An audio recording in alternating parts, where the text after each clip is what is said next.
Salam əziz dostlar, əziz izləyicilər. Son illər gündəlik olaraq qarşımıza çıxan ciddi problemli məsələlərdən biri də ayrı-ayrı vətəndaşlara məxsus bank kartlarının müxtəlif kiber üsullarla talanmasıdır. Bu proses son bir neçə ildir başlayıb, demək olar ki, hər gündə davam edir. Hər gün bununla bağlı Daxili İşlər Nazirliyi statistikanı açıqlayır, eyni zamanda da öz tövsiyələrini verir vətəndaşların bu deməli problemdən qurtulması üçün. Amma vəziyyət görünən odur ki, vətəndaşlar hələ də istər xaricdə oturan o kiber dələduzların, istər də ki, daxildəki kiber dələduzların şirnikləndirici vədlərinə inanır və nəticədə bank kartlarında olan vəsaitlər əlindən demək olar ki, alınır. Artıq burada söhbət milyonlardan gedir, artıq milyonu da keçib bu talanan vəsaitlərin ümumi həcmi. Bununla bağlı Daxili İşlər Nazirliyi dediyim kimi də hər gün həmin statistikanı açıqlayır, həm də öz tövsiyələrini verir. Həm də mətbuat vasitəsilə, maarifləndirici tədbirlər vasitəsilə vətəndaşların bu deməli ciddi problemlərdən qurtulması üçün təkliflər, tövsiyələr verilir. Amma buna baxmayaraq yenə də problem qalmaqda davam edir. Bugün deməli mayın 22-sində Daxili İşlər Nazirliyinin açıqladığı, yəni ötən günə olan məlumatda əsasən deməli açıqladığı rəqam var. Təkcə mayın 21-də vətəndaşların deməli bank kartlarından, ayrı-ayrı vətəndaşların bank kartlarından müxtəlif kiber dələduzluq yolu ilə 20.620 manat oğurlanıb. Daxili İşlər Nazirliyi bu məlumatı yayıb. Təkcə bu deyil, hər gün bu problem davam edir. Təsəvvür edin ki, təkcə deməli 2024-cü ildə ayrı-ayrı vətəndaşlara məxsus bank kartlarından 22 milyon manatdan çox deməli pul mənimsənilib. Təsəvvür edin, 22 artıq milyonları keçib burada. Bu oğurlanan, talanan vəsaitlər 22 milyon, 2024-cü il ərzində 22 milyon manatdan çox deməli vətəndaşlara zərər vurub.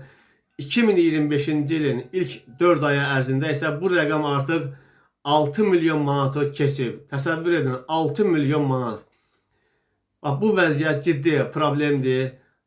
Başa düşürük, hamı internetdən istifadə edir, hamı smartfondan istifadə edir.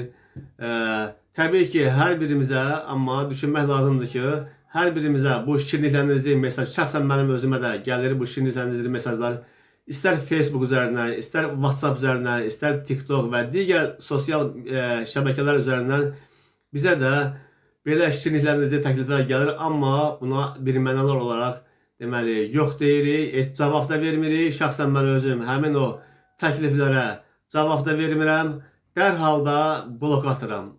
Yəni, mən konkret həmin tanımadığım o şəxslərdən, vətəndaşlardan, kimdənsə gələn mesajları istər WhatsApp üzərindən, istər deməli, TikTok üzərindən, Facebook üzərindən və digər sosial media üzərindən gələn mesajlardır, keçidlərdir, linklərdir. Bir mənalı olaraq deməli ona keçid etmirəm, baxmıram, dərhal da bloka atıram. Təəssüf ki, vətəndaşlar hələ də deməli belə şirnikləndirici vədlərə inanırlar və nəticədə belə bir ciddi problemlər ortaya çıxır. Amma vətəndaşlar bir-iki məlumatlar var ki, vətəndaşlar onu bilməklə, yadda saxlamaqla bu kiber dələduzların qurbanına çevrilməyə bilərlər və onları rədd edə bilərlər. Əvvəla, bu kiber dələduzlar daha çox bank əməkdaşı adından sizə zəhlər vurur, bilirik, bizə də zəhlər gəlir, belə zəhlər gəlir. Bir məna olaraq bilməlisiniz ki, heç bir bank əməkdaşı kiməsə zəng vurub, OTP kodu və yaxud CVV, deməli, bank kartlarının üzərində CVV kodları, CVC kodları olur. 3 rəqəmli, həmin kodları istəmir. Bu məlumatı bir mənalı olaraq yadınızda saxlamalısınız ki, belə bu kodu heç bir bank əməkdaşı istəmir sizdən. Əgər siz banka hansısa probleminizlə bağlı zəng vurmursunuzsa, heç bir bank əməkdaşı sizə geri dönüş etmir və yaxud zəng vurmur, birbaşa zəng vurmur ki, kartla bağlı məlumatları bizə deyin. Eyni zamanda da 4 rəqəmli bir dəfəlik mesajlar gəlir, OTP kod deyilir ona, o da gəlir, onu sizdən istəmir. Əgər siz müraciət etmirsə. İkinci bir tərəfdən, şirnikləndirici vədlər kredit verilməsi ilə bağlı, sığorta ilə bağlı və ayrı-ayrı təkliflərlə bağlı heç bir deməli siz birmənalı bilməlisiniz ki, istənilən onlayn şəkildə kredit müqaviləsində bağladısa belə, yəni o kredit əldə etmək üçün hansısa proseduru onlayn şəkildə həyata keçirirsinizsə, bir dəfəlik bilin ki, axırda o pulu, vəsaiti ələ almaq üçün siz mütləq banka şəxsən müraciət etməlisiniz və o pulu orada əldə etməlisiniz. Ona görə də yəni bu prosesin axırı sonda banka müraciət etməkdir. Ona görə də əvvəlcədən bilin ki, kredit əgər əldə etmək istəyirsinizsə, birbaşa banka yaxınlaşmalısınız. Bundan başqa WhatsApp üzərindən, hansısa TikTok üzərindən, sosial media üzərindən keçidlər gəlir, linklər deyilir. O linklərə daxil olmayın. Siz birmənalı bir şəkildə bilməlisiniz ki, həmin linkə keçməklə tanımadığınız hansısa sayta, hansısa linkə, keçidlərə deməli daxil olmaqla onun arxasında kiber tərəddüdlər yatır. Bu kiber oğurluqla məşğul olan insanlar dayanır və avtomatik olaraq sizin telefonunuza da daxil ola bilərlər. Müxtəlif təkmilləşdirilmiş proqramlar vasitəsilə yeri gəlmişkən artıq bu kiber tərəddüdlük o səviyyəyə çatıb ki, artıq onlar da öz proqramlarının, bu kiber tərəddüdlük proqramlarının təkmilləşdirirlər. Daha da getdikcə bu proses, proqramlar təkmilləşir və insanların pullarının daha asan yolla əldə edilməsi üçün bunun da üzərində işləyirlər. Bunu da siz bilməlisiniz. Ona görə də birmənalı olaraq birinci məsələ dərhal tanımadığınız zəngləri deməli adboy vermək, rədd etmək, sonra gələn mesajlara həmin mesaja keçid etməmək, gələn mesajlara dərhal WhatsApp-sa, dərhal digər sosial şəbəkəsə dərhal bloklamaq.